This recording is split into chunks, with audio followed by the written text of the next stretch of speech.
Jangan lupa like, comment, subscribe, dan klik icon lonceng untuk terus update video-video terbaru. Assalamualaikum warahmatullahi wabarakatuh. Wahai sahabatku, semoga sahabatku dalam kondisi sehat walafiat di bawah lindungan dari Allah Subhanahu wa Ta'ala. Manusia hidup di dunia ini nyaris tidak ada yang tidak pernah luput dari dosa. Nyaris hampir seluruh manusia di dunia ini pernah melakukan perbuatan maksiat. Sahabatku, di hadapan saya atau saya memiliki kitab namanya Risalatu Adabi Sulukil Murid, karya dari Al-Habib Abdullah bin Alawi Al-Haddad.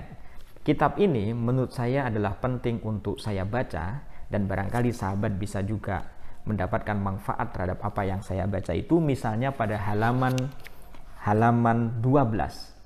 Faslun wa 'alal muridi ayyajtahida fi hifdzi qalbihi minal wasawisi wal afati wal khawatirir radiyah. Ini menjelaskan bahwa Al-Habib Abdullah bin Alawi Al-Haddad menjelaskan ada dua macam maksiat. Yang pertama adalah maksiat qalbi, maksiatul qalbi, dan yang kedua adalah maksiatul jawarih, maksiat anggota tubuh.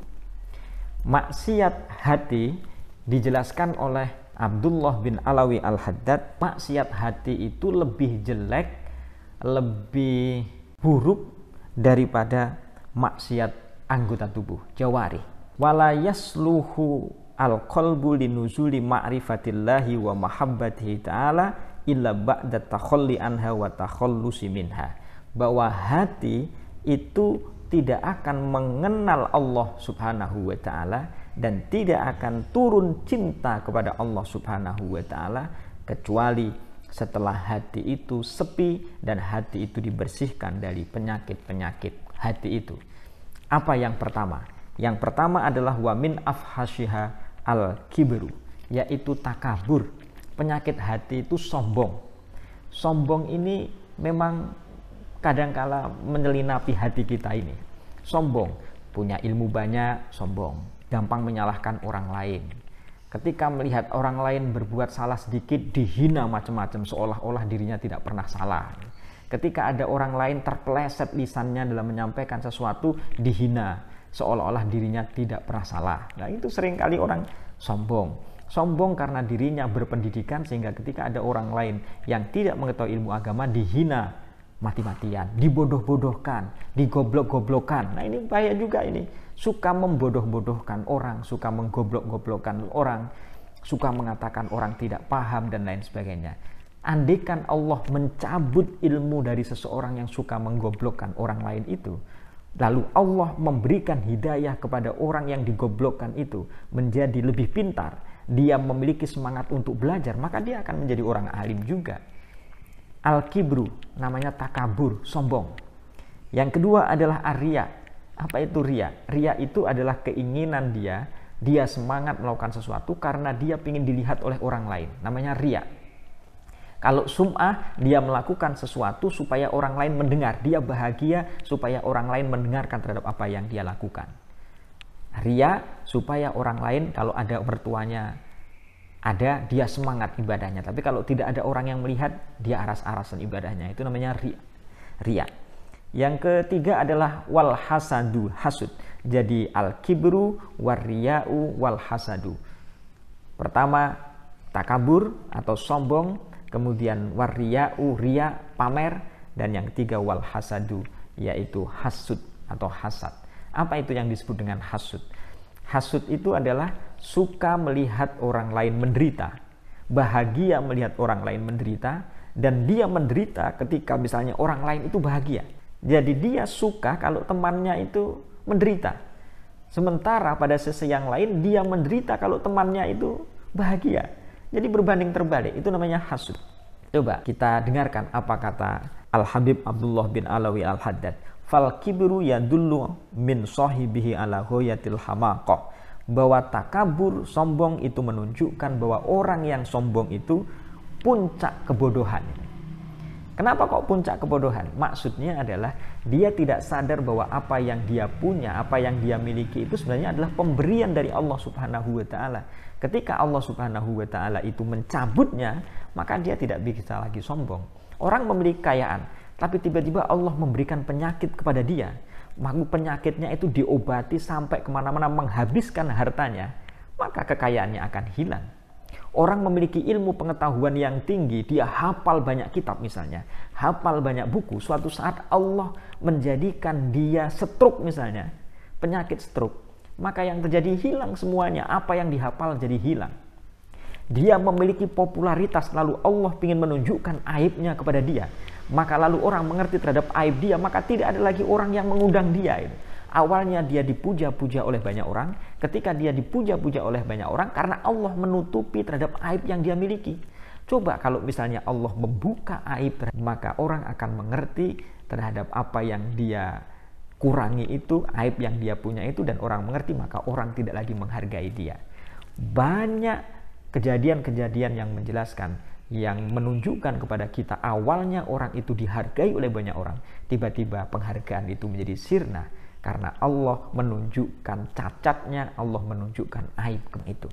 Jadi kita tidak pantas untuk bersifat sombong. Sombong karena kita kaya, tidak boleh. Sombong karena kita memiliki ilmu, lalu membodoh-bodohkan orang. Kita sombong bahwa seolah-olah kita telah membaca banyak kitab. Kita sombong seolah-olah kita telah menghafal banyak kitab. Tapi suatu saat ketika Allah Subhanahu wa ta'ala menarik ilmu itu, maka kita dalam kondisi yang akan dihinakan oleh Allah Subhanahu wa ta'ala. Tapi sombong itu adalah penyakit hati. Lalu kita tidak boleh juga mengatakan dia sombong, tidak boleh juga. Karena sombong itu letaknya di hati orang. Innamal a'malu binniyat. Jadi kalau misalnya orang kayaknya dia sombong, tapi kita tidak boleh menuduh bahwa dia sombong atau tidak. Karena yang tahu bahwa dia sombong atau tidak sombong adalah diri yang pelakunya sendiri dan juga Allah Subhanahu wa ta'ala. Karena itu kita tidak boleh menuduh orang lain sebagai pelaku sombong, juga tidak boleh. Karena tadi ini termasuk maksiatul qalbi, maksiat hati, dan maksiat hati itu letaknya adalah di dalam hati seseorang.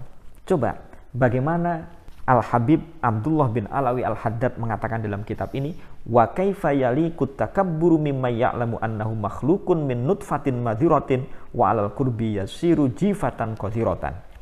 Bagaimana mungkin orang bisa bersifat takabur padahal dia sesungguhnya adalah makhluknya Allah yang terbuat dari sperma yang hina itu. Dan sebentar lagi dia akan menjadi bangkai, bahasanya begitu. Dia akan mati yang dia tidak bisa melakukan apa-apa. Maka bagaimana dia mungkin bisa sombong? Wa in kana 'indahu syai'un minal fadhaili wal mahasini fadzalika min fadlillahi was sun'ih.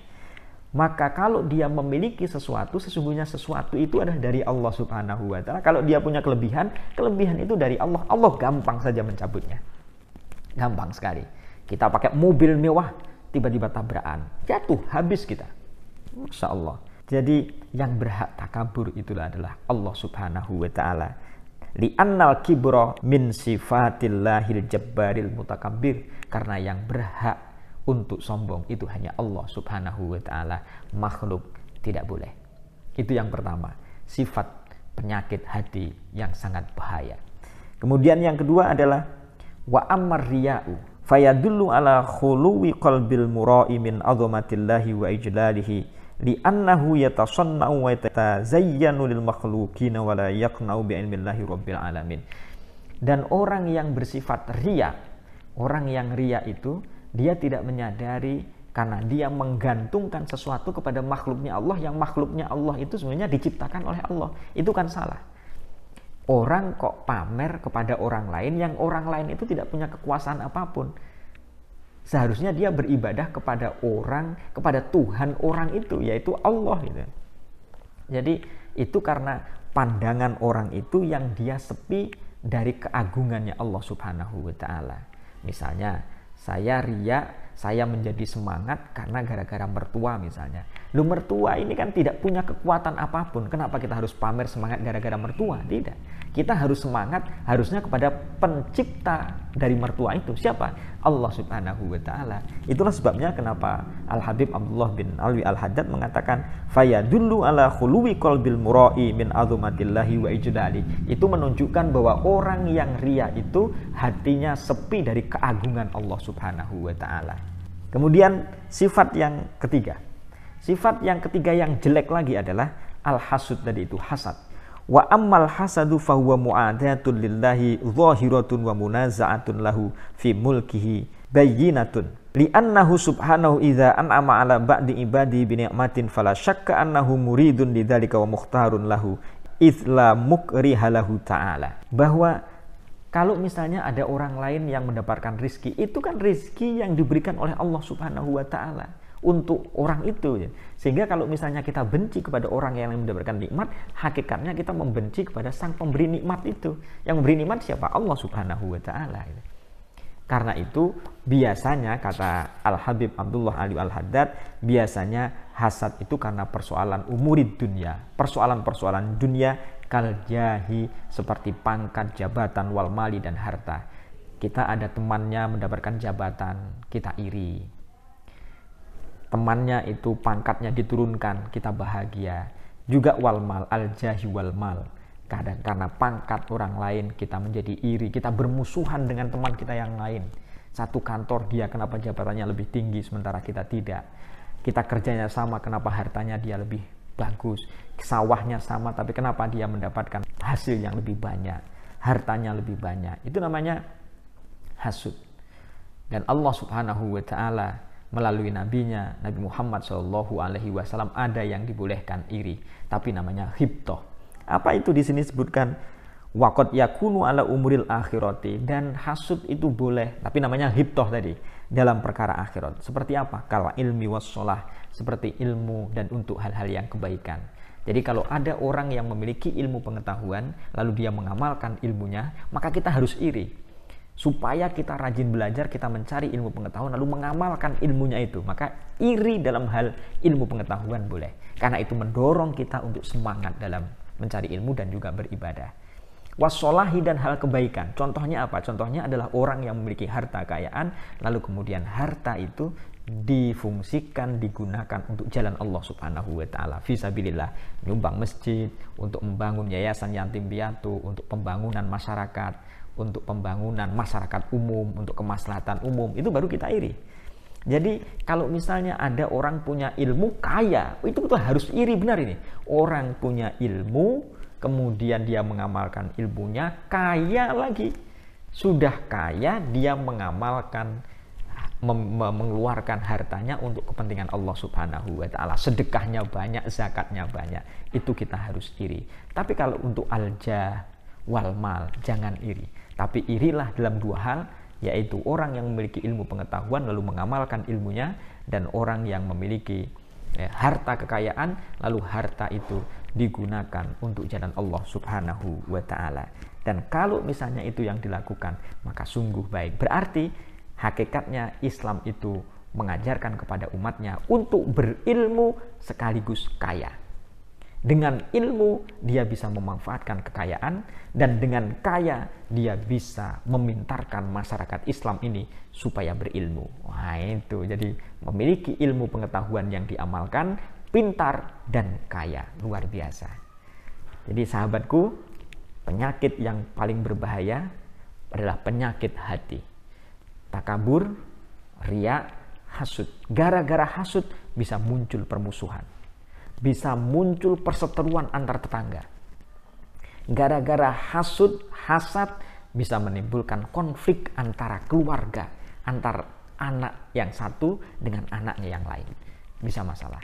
Gara-gara sombong, yang disombongi juga marah kepada dia, mangkel juga. Juga bahaya juga. Riya itu juga menimbulkan kepura-puraan, tidak dari batin, tidak dari hati yang dalam. Dan ini akan memunculkan sebuah kepalsuan.